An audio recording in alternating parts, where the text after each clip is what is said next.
আসসালামু আলাইকুম ওয়া রাহমাতুল্লাহি ওয়া বারাকাতুহু। ইরানের সঙ্গে নতুন চুক্তির ইঙ্গিত দিলেন ট্রাম্প।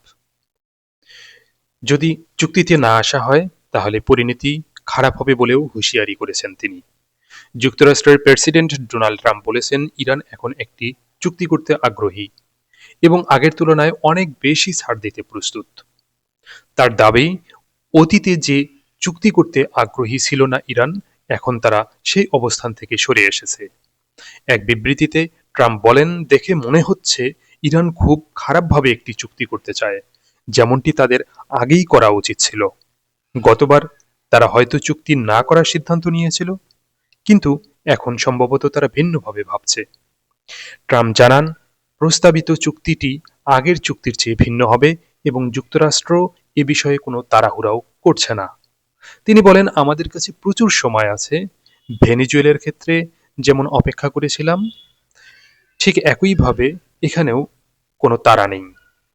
ইরানের উপর চাপ অব্যাহত থাকার ইঙ্গিত দিয়ে ট্রাম্প বলেন, একটি বড় মার্কিন নৌবহর ইতিমধ্যে ওই অঞ্চলের দিকে অগ্রসর হচ্ছে এবং খুব শিগগির সেখানে পৌঁছাবে। তিনি আরও দাবি করেন, ইরানের সঙ্গে আলোচনা ইতিবাচক পথে এগোচ্ছে। ইরানের সঙ্গে আমাদের খুব ভালো আলোচনা চলছে। আজকের ফলাফল খুবই ভালো বলে আমি মনে করি, বললেন ট্রাম্প। তার ভাষ্য অনুযায়ী আগামী সপ্তাহের শুরুতেই উভয় পক্ষ আবারও আলোচনায় বসবে। ট্রাম্প সতর্ক করে বলেন, চুক্তি না হলে এর পরিণতি খুবই ভয়াবহ হবে। তবে তিনি স্পষ্ট করে দেন, চুক্তির মূল সত্য হবে ইরান কোনোভাবেই পারমাণবিক অস্ত্র অর্জন করতে পারবে না।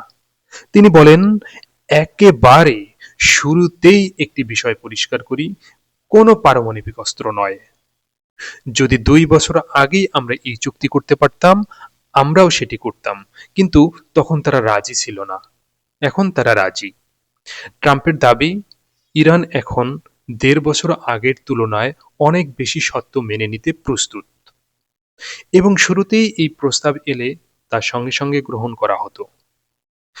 এদিকে বিশ্লেষকদের মতে, ট্রাম্পের এই বক্তব্য যুক্তরাষ্ট্র ইরান সম্পর্কের ভবিষ্যৎ নিয়ে নতুন করে জল্পনা সৃষ্টি করছে, বিশেষ করে মধ্যপ্রাচ্যে চলমান উত্তেজনার প্রেক্ষাপটে। আমরা চোখ রাখব খবরের পাতায়, দেখব সামনে পরিস্থিতি কি হয়, কি নিয়ে চুক্তি সম্পন্ন হয়। দেখা হবে আবার কোনো একটা বিষয় নিয়ে। ভালো থাকবেন সবাই। আসসালামু আলাইকুম ওয়া রাহমাতুল্লাহি ওয়া বারাকাতুহু।